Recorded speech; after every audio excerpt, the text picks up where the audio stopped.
that you may not know about yet? I know in a lot of places the filing deadline hasn't even come yet. Yes, absolutely. On our website, at the bottom of the page, you can endorse a candidate, just give a little bit of info, and we can look into that. We are, of course, excited to expand the slate, get as many candidates as possible involved and support them because it is so powerful to change the composition of Congress. And we have, it seems, a really unprecedented opportunity to do that this year. Yeah, and it looks like you have some really exciting candidates running. I looked through your list of endorsed candidates, and there are people with a lot of experience and a lot of passion, and I think are going to be really incredible Congress people. Yeah, absolutely. I'm really proud to have such a diverse slate in terms of identity and experiences. We want people who actually represent their districts, represent their states, and these people have actually, done the work. They have shown their dedication and love for their communities, and that's what we need in Congress now. What kind of reception have you seen as you've been going into communities and working with these candidates? Are they facing any sort of discrimination? I'm sure this is a little bit different by geography. Are they facing discrimination? Are people very excited about their campaigns? Is it mixed? It's mixed. I think a lot of people are excited by their campaigns, but it's hard to manage, in certain districts, in certain areas. I guess a good example, Gina Ortiz-Jones, who again is running in Texas's 23rd, which is a district Democrats are really targeting. It's a district held by a Republican that went to Hillary Clinton in the 2016 election. It was actually in a Democratic primary where one of her primary challengers, who lost, fortunately, questioned her sexuality, implied that it would be an electoral liability. And this isn't just, one person in the Democratic Party doing it. We hear this kind of stuff all the time, that we need to elect, white, cisgender, heterosexual people. We need to nominate them because someone like Gina, who's a first-gen Filipino-American, she's openly lesbian, is an electoral risk. People aren't going to like her for her identity, but people do like her. She has picked up so many endorsements from so many organizations. She came in first in her primary. She didn't secure a majority of the vote, so in Texas, that puts her in a runoff, but she's very, very likely to win that.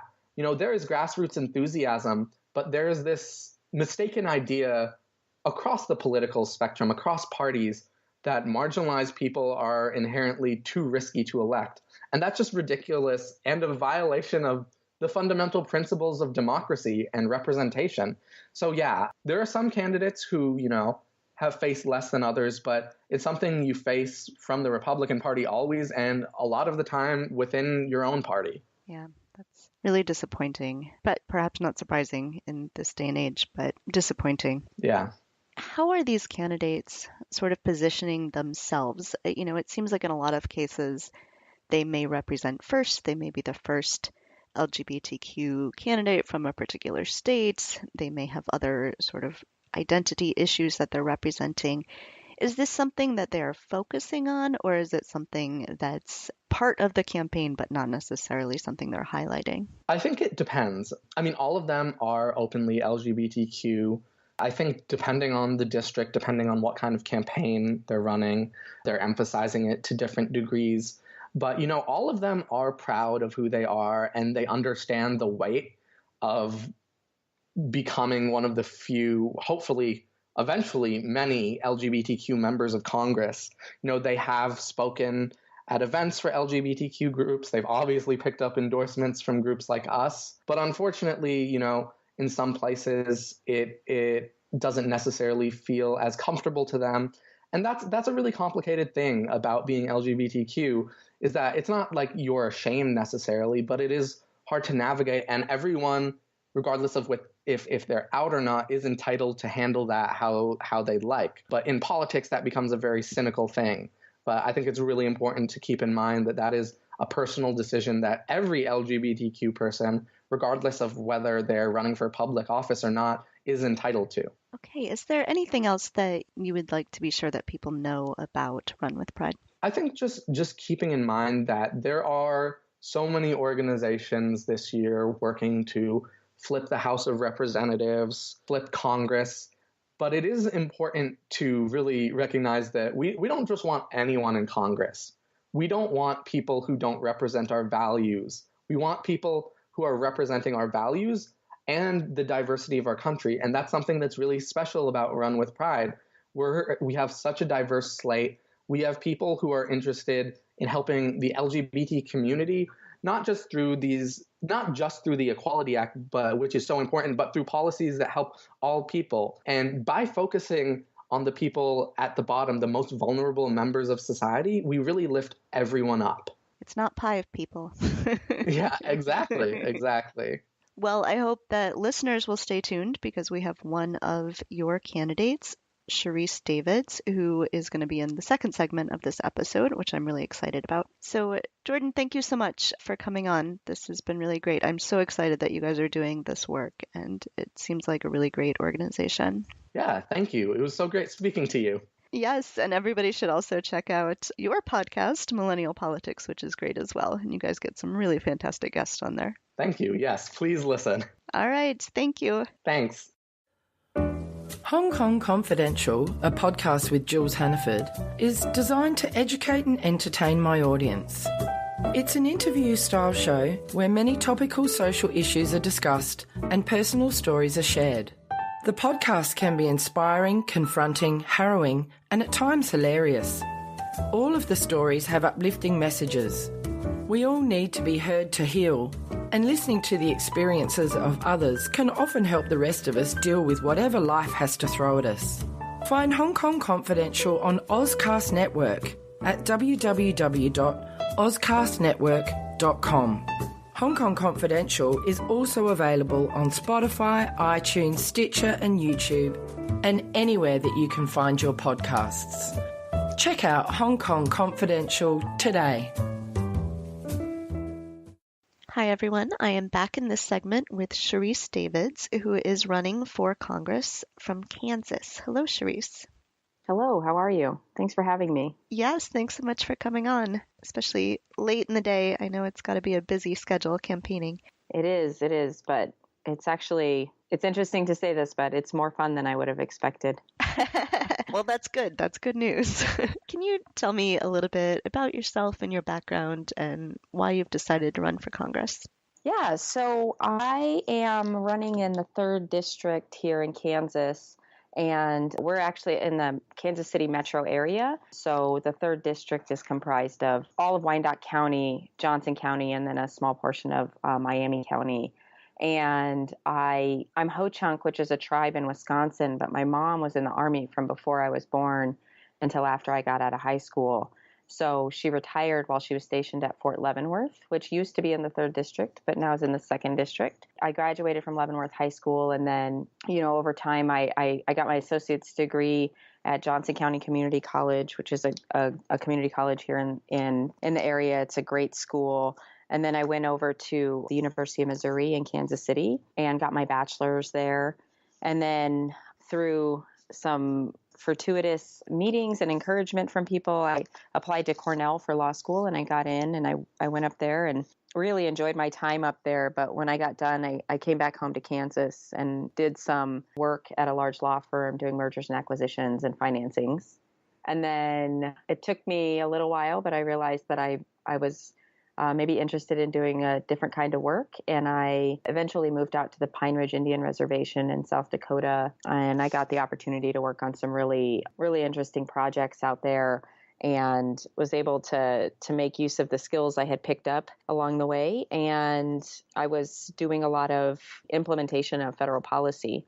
And that led me to want to apply to the White House Fellows Program. So I spent a year in D.C. as a White House Fellow placed at the Department of Transportation. And I got the chance to, instead of implementing policy, I was helping to create policy. And it gave me some real insight into what it means to have a variety of voices at the table. And I pretty quickly saw that, voices like mine, people who are not often represented, or people who have experience implementing policy, we have a place at the table and we should be there. So when I finished up the fellowship, I came back home to Kansas again, and, I looked at the 3rd district race. There had been a clear front runner in the race, and then she left the race kind of toward the end of 2017. And after she left the race, I just honestly didn't feel like the candidates that were in the race, although I think they're very nice people, were going to really be able to represent a large constituency, a variety of constituencies. And so I decided, one, having federal policy experience implementing and creating it gave me qualifications that weren't already in the race. So I'm the most qualified person. And then two, honestly, I believe that there are so many qualified women that should be running for office. And I think we're doing ourselves a disservice if we don't have the opportunity to vote for a woman in every single election. So that's how I got here and how I ended up in the 3rd district race. And one of the things that's in your quick facts on your website that you didn't mention is that you're also trained in martial arts and that you've competed in mixed martial arts. I have. It's interesting that it's funny because martial arts has been such a big part of my life. And when I do my quick intro that I didn't mention it is funny. I started doing martial arts when I was 19. And when I was 26, I competed for the first time in mixed martial arts. And then I had 2 fights, and then I went to law school in 2007, and I didn't do any mixed martial arts fights while I was in law school. And then I had a few more when I got done with law school. So I've had 6 amateur fights and 2 professional fights. I'm 5-1 amateur and 1-1 pro record. That's impressive. If you get to Congress, you're going to start a martial arts club in Congress. Actually, there's a gym that I got the chance to train at for a little while that I'll probably go work out at. Keep working on jujitsu. Jujitsu is the martial art of choice for me now. So let's talk a little bit about the 3rd district of Kansas. You said which counties it encompasses, but what do the demographics look like in the 3rd district? What are the people really concerned with there?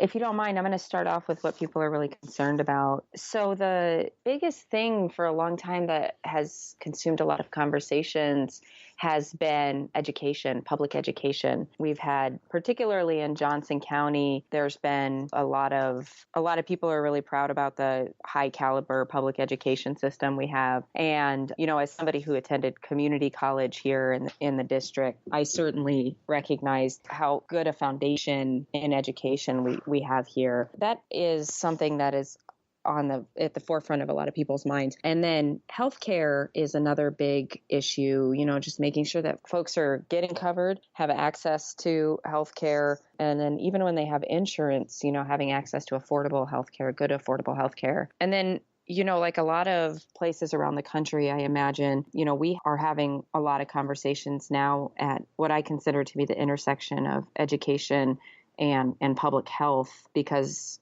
we have a lot of, like in a lot of places, we had a march not too long ago where a lot of young people are coming out and talking about their concerns and being very engaged and very active. And so that's something that actually has been a huge part of the conversation these days. I mean, of course, there are a lot of issues that people generally care about. I know there's quite a bit of conversation around immigration, comprehensive immigration reform, and then also protecting dreamers and making sure that they're being considered. And right now the inaction from Congress on a lot of this stuff is disconcerting to a lot of people. Part of why I threw my name in the hat, because I'm not satisfied with the inaction in Congress. So that's in terms of issues. And then for demographics, Johnson County and Wyandotte County have a lot of kind of different demographics. So Wyandotte County is much more diverse in terms of racial and ethnic makeup. And then Johnson County is less diverse in terms of racial and ethnic makeup. We've got Wyandotte County is considered a majority-minority district. I've only lived in Wyandotte County myself for a short amount of time while I've been in the area. I lived there for just a year while I was going to school. I would say, it's not necessarily fully diverse throughout the entire district, but we do have some diversity here. And then in terms of ages, our population tends a little bit older. This is a district that it looks is not super Republican. So there's a Republican incumbent right now, but it looks like it's potentially flippable. Oh, yeah, it is definitely flippable. So we actually had, before the incumbent, who's a Republican, we had a Democratic representative for 12 years. We had Dennis Moore as our representative. And, this district actually went to Hillary in the last election, in the 2016 election, by a percentage point. So it's considered one of the most flippable